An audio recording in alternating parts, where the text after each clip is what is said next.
तो फिल्म की शुरुआत में हमें नामी नाम की एक लड़की दिखाई जाती है जिसकी आंख अलार्म बजने पर खुलती है। नामी सारा ही दिन मोबाइल इस्तेमाल करती रहती है, जिसकी ऑफिस में काम करते वक्त, किसी से बातें करते वक्त और पार्टी में भी बस मोबाइल इस्तेमाल करती रहती है। फिर पार्टी करने के बाद रात को वो बस के जरिए घर जा रही होती है, तो वहाँ उसकी आंख लग गई थी, उसे पता नहीं चलता और उसका मोबाइल गिर जाता है। और जब वो जागती है तो उसे अपने मोबाइल का ख्याल नहीं रहता। मोबाइल के बगैर ही वो अपने घर आ जाती है, जिसके बाद वो एक लड़के को मिल जाता है। फिर अगले दिन भी नामी अपने घर गहरी नींद में सोई हुई थी, जहाँ तभी उसकी दोस्त आकर उसे जगाती है और तब नामी को ख्याल आता है कि उसका मोबाइल गायब है, इसीलिए वो उसे ढूंढने लगती है। पर जब मोबाइल नहीं मिलता तो वो अपने नंबर पर कॉल करती है और फोन एक औरत उठाती है। असल में जिस लड़के के पास फोन था वो अपनी मॉम की रिकॉर्डिंग के जरिए उससे बातें कर रहा था, मतलब कि बोल उसके मुंह में रही थी और वो उनकी आवाज ही नामी को सुना रहा था। वो औरत उसे बताती है कि हाँ, तुम्हारा मोबाइल मेरे पास ही है। ये सुनकर नामी उसे एक होटल में बुलाती है, जिस पर वो मान भी जाता है। वो लड़का फिर उसका मोबाइल चेक करने लगता है, पर पासवर्ड की वजह से उसे नहीं खोल पाता। इस वजह से लड़के को गुस्सा आ जाता है, वो मोबाइल की स्क्रीन ही तोड़ देता है। दूसरी तरफ शहर से दूर जंगलों में एक लड़की की लाश मिलती है, जिसकी हालत काफी खराब थी क्योंकि काफी बेरहमी से उसे मारा गया था। इस केस को एक ऑफिसर देख रहा था, जो अपने साथी को कहता है कि इस कत्ल खून का शक मुझे अपने बेटे जून पर है, जो पिछले 7 सालों से गायब है। जून और कोई नहीं बल्कि वही लड़का था जिसे नामी का मोबाइल मिला था। तो इस सिलसिले में इस ऑफिसर ने बहुत सारी चीजें भी पता की होती है। तो उसका साथी कहता है कि आपको बस शक है, पर उसे पकड़ने के लिए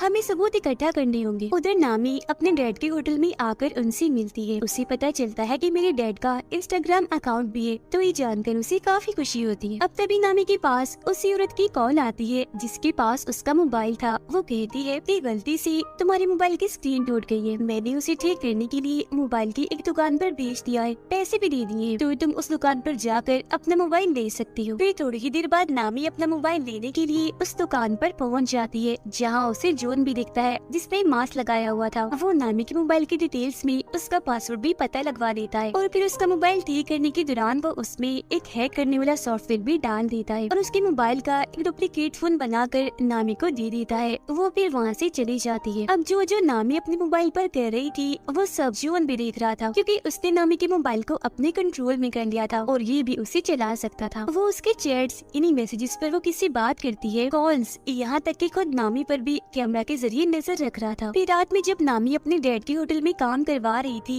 तो तब जून भी वहाँ आता है और उसे बताता है कि मैं यहाँ आता रहता हूँ। वो उसे इसलिए नहीं पहचान पाती क्योंकि दुकान में उसने मास्क लगाया हुआ था। वो नामी से यहाँ की सबसे खास शराब मांगता है। अब क्योंकि वो उसके मोबाइल पर नजर रख रहा था तो उसे सब पता चल जाता है कि नामी को कौन कौन सी गेम्स पसंद है और किन किन चीजों में उसकी दिलचस्पी है, जिससे वो नामी को इम्प्रेस, मुतासिर कर लेता है। और अब उसे अपने बारे में भी बताता है कि मैं एक ऐसी कंपनी में जॉब करता हूँ जो सॉफ्टवेयर, कंप्यूटर और इंटरनेट से जुड़े सारे काम करती है। उन दोनों को बातें करते हुए नामी के डैड भी देख रहे थे। फिर रात को नामी अपने दोस्तों से बातें करते करते सो जाती है और पूरी रात जून उसका मोबाइल ही चेक करता रहता है, जिससे वो उसके बारे में हर एक जानकारी और राज जान चुका था। जिसके बाद अगली सुबह नामी अपनी ऑफिस आती है। वो दरअसल एक कंपनी में काम करती थी। उधर जून अपनी पिछले शिकारी यानी उस लड़की की तस्वीर देखता है जिसका कत्ल उसने किया था, जो और कोई नहीं बल्कि वही थी जिसकी लाश जंगल में से मिली थी। जिसके बाद वो अपना अगला शिकार नामी को चुनता है। उधर नामी के पास उसकी बॉस आती है, कहती है कि हमारी कंपनी को एक काफी बड़ा प्रोजेक्ट मिला है, साथ ही तुम भी काफी अच्छे से काम कर रही हो, मैं तुमसे बहुत खुश हूँ, इसीलिए मैं तुम्हारी सैलरी दोगुनी कर रही हूँ, यानी कि डबल कर रही हूँ, पर तुम इस बारे में बाकी साथियों को मत बताना। अब उनकी ये सारी बातें जून ने भी सुन ली थी। उधर वो ऑफिसर यानी जून के डैड घर आकर अपनी वाइफ से बातें करने लगती है, पर वो जून के बारे में उन्हें कोई बात नहीं बताती। हालांकि उन्हें पता होता है कि जून और उसकी मोम आपस में राब्ते में है और बातें करती रहती है। वो फिर अपनी वाइफ को बताते हैं कि शहर में एक लड़की का खून हुआ है जिसका शक मुझे जून पर है और मैं ये बात जानता हूँ कि तुम उससे राब्ते में हो, क्योंकि मैंने तुम्हारी और उसकी बातें सुन ली थी। जो सुनकर फौरन वो बोलती है कि नहीं, मैं नहीं मानती, मेरा बेटा ऐसा नहीं कर सकता, वो किसी का खून भला क्यों करेगा।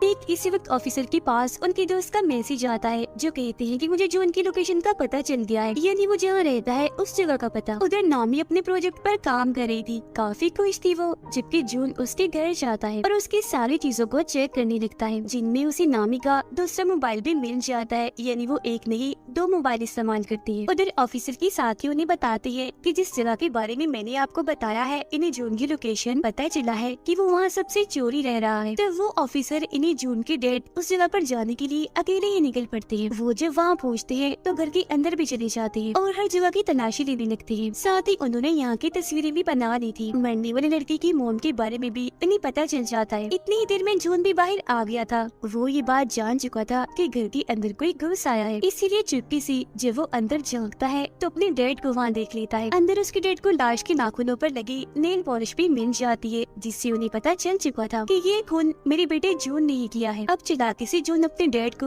उस कमरे से बाहर बुलाता है और जब वो वापस दोबारा अंदर जाते हैं तो जून वहाँ की हर एक चीज, सबूत, सारे कागजात को बर्बाद कर चुका था। जून अब दोबारा से नामी के होटल में जाता है और उसके डैड से मिलकर उन्हें भी यही बात कहता है कि मैं यहाँ आता रहता हूँ और यहाँ की सबसे खास शराब मांगता है। उसे देखकर नामी के डैड समझ जाते हैं कि ये झूठ बोल रहा है, ये हमारा रेगुलर कस्टमर नहीं है, मतलब ये यहाँ रोज रोज नहीं आता। फिर वो नामी से बातें करने लगता है और रात को जब वो बाप बेटी घर जा रही थी तो उसके डैड नामी को कहते हैं कि जून एक नंबर का झूठा इंसान है, वो हमसे कुछ छुपा रहा है क्योंकि वो दूसरी बार आया है होटल में, उससे पहले कभी भी नहीं आया, मुझे वो ठीक नहीं लग रहा, तो तुम उससे दूर रहो। जिस पर वो कहती है डैड मुझे तो ऐसा कुछ नहीं लगता, पर ठीक है मैं इससे दूर रहूंगी। अब उनके बीच की ये सारी बातें जून ने भी सुन ली थी। रात को नामी अपने दोस्त के साथ थी, वो उसे भी जून के बारे में बताती है कि अगर वो थोड़ा सा हुलिया बदले यानी बाल छोटे करवा ले और चश्मा उतार दे तो वो बहुत ही प्यारा लगेगा। उसकी दोस्त कहती है कि मैं भी उसे देखना चाहती हूँ। तब नामी उससे वादा करती है कि ठीक है मैं तुम्हें उससे मिलवा दूंगी। ऑफिसर मरने वाले लड़के की मोम से आकर मिलती है, जहाँ वो इन्हें बताती है कि मेरी बेटी का मोबाइल कहीं गिर गया था, फिर उसकी स्क्रीन टूट गई और मेरी बेटी को मोबाइल पर एक मोबाइल की दुकान से मिला था, जिसके बाद से ही उसके साथ अजीबोगरीब चीजें होना शुरू हो गई थी और उसके बाद फिर किसी ने उसे मार दिया। तब वो लड़के की मोम से वादा करती है कि आप परेशान ना हो, उसके खूनी को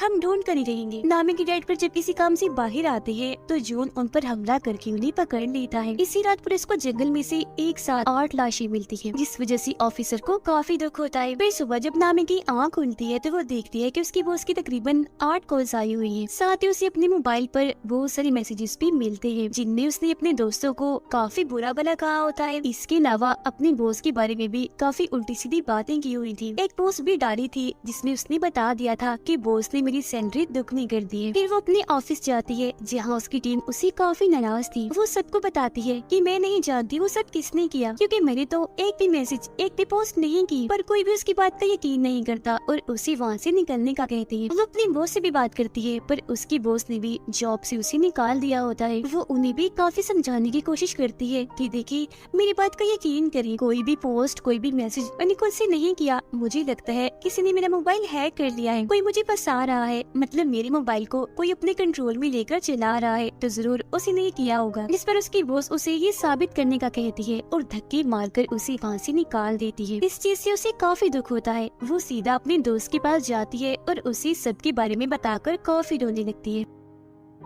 तब उसकी दोस्त उसे सहारा देती है, उसे संभालती है। ये चीज जून ने भी देख ली थी। वो सोचता है कि नामी अपने दोस्त के काफी करीब है, तो पहले रास्ते से इसे हटाना होगा। वो और उसकी दोस्त पुलिस स्टेशन जाती है और इस सब के बारे में बताती है। तब ऑफिसर उनसे कहता है कि ये सब आपके साथ ऑनलाइन हुआ है, इसलिए हम आपकी कोई मदद नहीं कर सकते, क्योंकि जिसने भी आपके साथ ऐसा किया हम उसे नहीं पकड़ सकेंगे। ये सुनकर उसकी दोस्त को काफी गुस्सा आता है, जिसके बाद दोनों यहाँ से चली जाती है। जून अब नामी के डैड के घर पर ही रह रहा था, क्योंकि उसने उन्हें वहाँ बांध के रखा हुआ था। वो उनकी मोबाइल से नामी को मैसेजेस भी करता रहता है, ताकि उसे शक ना हो कि मेरे डैड को किसी ने अगवा कर लिया है। वो दोनों फिर होटल में आकर बातें करने लगती है। इस बारे में सोच रही थी कि आखिर ऐसी हरकत कौन कर सकता है। वो फिर बात करती है कि इस बारे में पता लगवाने के लिए हमें एक ऐसा इंसान चाहिए जो कंप्यूटर और इंटरनेट में काफी माहिर हो। अब तभी यहाँ जून भी आ गया था, जिसके लिए नामी जोश लेने जाती है और वो उसकी दोस्त के साथ मिलकर नामी का फोन चेक करने लगता है। वो फिर जब आती है तो जून उसे बताता है कि किसी ने तुम्हारा मोबाइल हैक किया हुआ है। उस इंसान ने तुम्हारे मोबाइल में एक ऐसा सॉफ्टवेयर डाला है जिससे तुम्हारा मोबाइल उसके कंट्रोल में आ गया है और तुम जो भी करोगी उसे पता चल जाएगा और मोबाइल को वो अपने तरीके से भी चला सकता है। वो फिर नामी को बाहर आता है और बताता है कि ये काम किसी करीबी का है। वो करीबी जिसे तुम्हारे मोबाइल का पासवर्ड भी पता है, क्योंकि पासवर्ड खोलने के बाद ही उसने ये सब किया होगा ना। अब तभी उन दोनों की तस्वीर चुपके से नामी की दोस्त बना रही थी, जिससे उसे काफी अजीब लगता लगता है। वो फिर होटल में जब आती है तो उसकी दोस्त उसे एक खबर दिखाती है जिसमें पुलिस को एक साथ 8 लाशें मिली थी। अब उसकी दोस्त नोट कर लेती है कि नामी मुझसे बात नहीं कर रही। वो उससे इसकी वजह पूछती है कि तुम मेरी बात क्यों नहीं सुन रही, तुम्हारा मूड भी खराब है, क्या हुआ, नाराज हो? जो सुनकर नामी भड़क जाती है,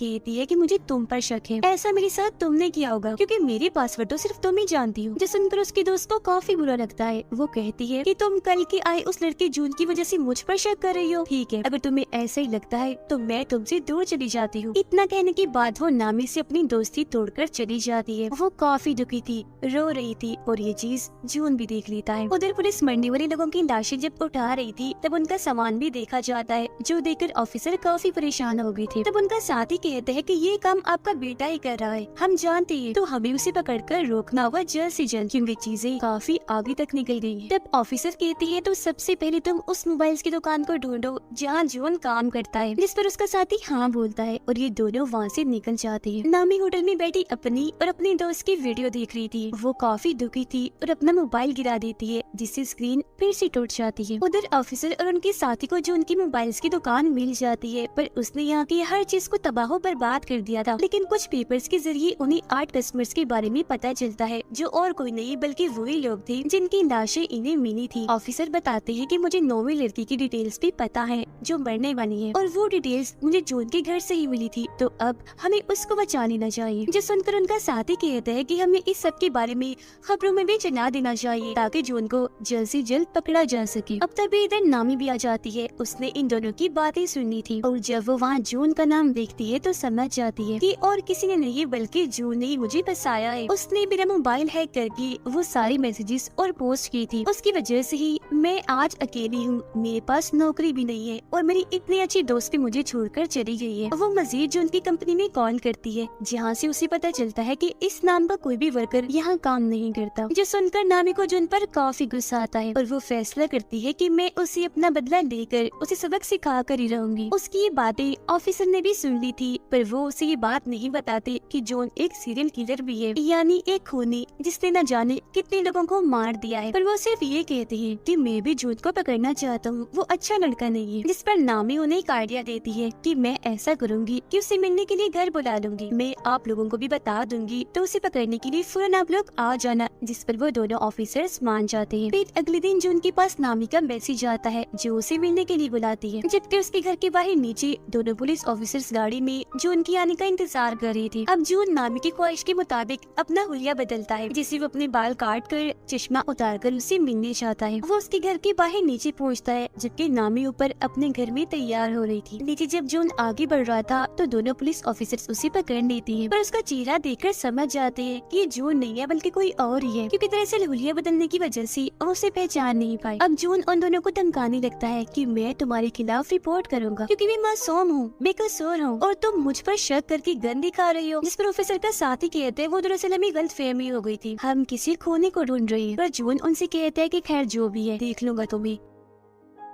इतना कहने के बाद वो वहाँ से चला जाता है, जबकि दोनों ऑफिसर्स ऊपर आकर नामी से मिलती है। वो उन्हें बताती है कि जो उनका मैसेज आया है उसका कहना है मैं मसरूफ हूँ, आज बाद में मिलूंगा। वो फिर कहते हैं कि मैं अपना मोबाइल ठीक करने के लिए दे रही हूँ, तब तक दूसरा मोबाइल इस्तेमाल करूंगी और जब मेरा पहला मोबाइल मुझे मिल जाएगा हम उसे पकड़ लेंगे, जिसके लिए ऑफिसर्स भी मान जाते हैं। अब ऑफिसर के पास पुलिस स्टेशन से कॉल आती है। एक ऑफिसर उन्हें बताता है कि ये बात अब सबको पता चल गई है कि ये सारे खून और किसी ने नहीं बल्कि आपकी बेटी जून ने की है, तो अब से आपको इस केस से दूर रहना होगा ताकि आपको कोई खतरा ना हो। जो सुनकर वो काफी परेशान हो जाती है। अब नामी अपने दूसरे मोबाइल को निकाल कर उसमें अपनी सिम डालती है और ऑन करके उसे चलाकर बाहर आती है। ऑफिसर उसे कहते हैं कि तुम्हारी जान को भी खतरा है तो तुम भी किसी ऐसी जगह पर चली जाओ जहाँ तुम महफूज रह सकती हो। तो वो कहती है कि मैं अपने डैड के घर चली जाती हूँ, वो ही मेरे लिए ठीक जगह होगी। जिसके बाद वो ऑफिसर्स के साथ वहाँ जाने के लिए निकल जाती है। वो जब वहाँ पहुँचती है तो ऑफिसर उसे अपना कार्ड देता है, जिस पर वो कहती है कि ठीक है कुछ भी हुआ मैं आपसे राब्ता करके बता दूंगी, और घर के अंदर चली जाती है। अंदर आने के बाद वो अपने डैड को आवाज लगाने लगती है कि मैं आ गई हूँ। फिर अपने कमरे में जाकर जब वो मोबाइल इस्तेमाल कर रही थी तो उसे जून के नए नंबर से मैसेज आता है। वो जब उसे कॉल करती है तो फोन बजने की आवाज उसे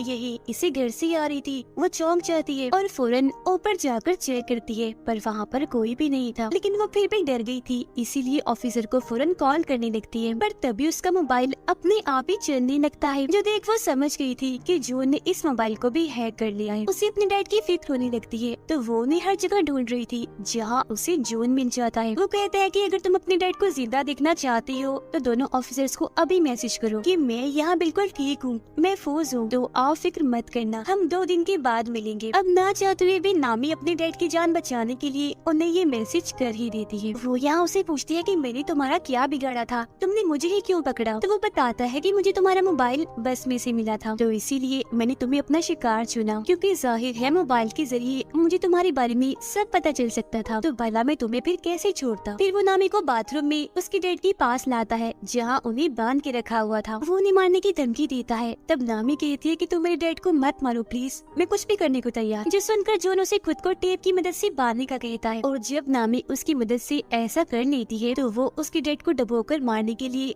टब में पानी छोड़ देता है। ये चीज नामी भी देख रही थी। दुखी होकर वो रोने लगती है, साथ ही वो जॉन को काफी बुरा बुरा भी कह रही थी, तो वो उसे भी उठाकर ठिकाने लगाने के लिए पर टेप लगा देता है और बार टब में छोड़ देता है जो पूरा ही पानी से भर गया था। वो उसकी तस्वीरें बनाकर उसकी बेबसी पर हंस रहा था और वहाँ से बाहर निकल आता है। उसे ऑफिसर का कार्ड मिलता है जिसके पीछे उन्होंने लिखा था नामी सिर्फ कॉल करना, मैसेज नहीं। पर क्योंकि इसने तो ऑफिसर को मैसेज करवाया था तो उन्हें पता चल गया था कि जरूर ये जून ने किया है, तो इसका मतलब वो यहाँ आ रहे थे जून को पकड़ने के लिए। अब जून को भी एहसास हो जाता है कि ऑफिसर्स घर में घुस आए हैं। वो ऑफिसर के साथी को जाकर पकड़ लेता है, पर पीछे से उसके डैड ऑफिसर आकर उसे पकड़ लेते हैं। मगर क्योंकि ये उनका बेटा नहीं होता तो वो इसे मारने लगते हैं और अपने बेटे के बारे में पूछते हैं। पानी में डूबकर नामी मरने ही वाली थी कि तभी ऑफिसर का साथी उसी पानी से बाहर निकाल कर मरने से बचा लेता है। ऑफिसर उसे मार मार कर काफी जख्मी कर देते हैं और अपने बेटे के बारे में पूछते हैं। तब वो कहता है डैड मैं ही आपका बेटा हूँ, जिस पर ऑफिसर मान भी जाती है। तो वो उन पर हंसने लगता है और कहता है कितने बेवकूफ हो तुम,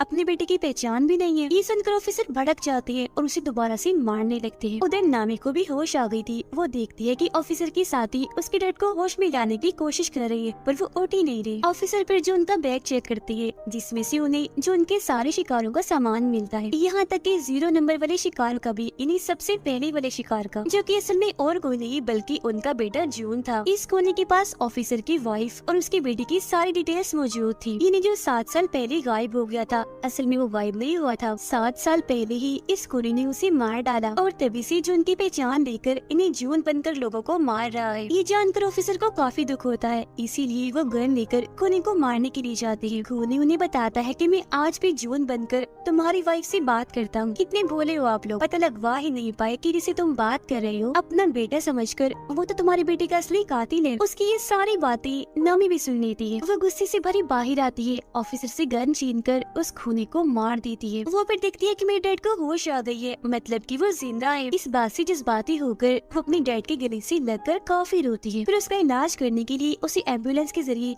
हॉस्पिटल भेज दिया जाता है, जहाँ से पुलिस भी सभी मरने वालों की चीजें इकट्ठा कर रही थी। कुछ दिन के बाद सभी को खूनी के बारे में पता चल जाता है, यानी कि वो ऑनलाइन ही इंटरनेट के जरिए ही लोगों को पकड़कर उन्हें मारता है और अब वो मारा जा चुका है। बस इससे ज्यादा और कोई जानकारी नहीं मिल पाती। फिर नामी जब अपने डैड और दोस्त के साथ होटल में थी तो कोई चुपके से उस पर नजर रख रहा था, जिसे वो खुद भी देख लेती है, पर समझ नहीं पाती कि ये कौन है। तो या तो ये खूनी ही हो सकता है जो शायद मरा नहीं होगा, या फिर ऑफिसर का बेटा भी हो सकता है, या कोई तीसरा इंसान भी हो सकता है जो अब खूनी की तरह ही ऑनलाइन पकड़ पकड़ कर लोगों को मारेगा सिर्फ अपनी इंजॉयमेंट के लिए। और इसी सस्पेंस भरे सीन के साथ ही ये कहानी इधर ही खत्म हो जाती है।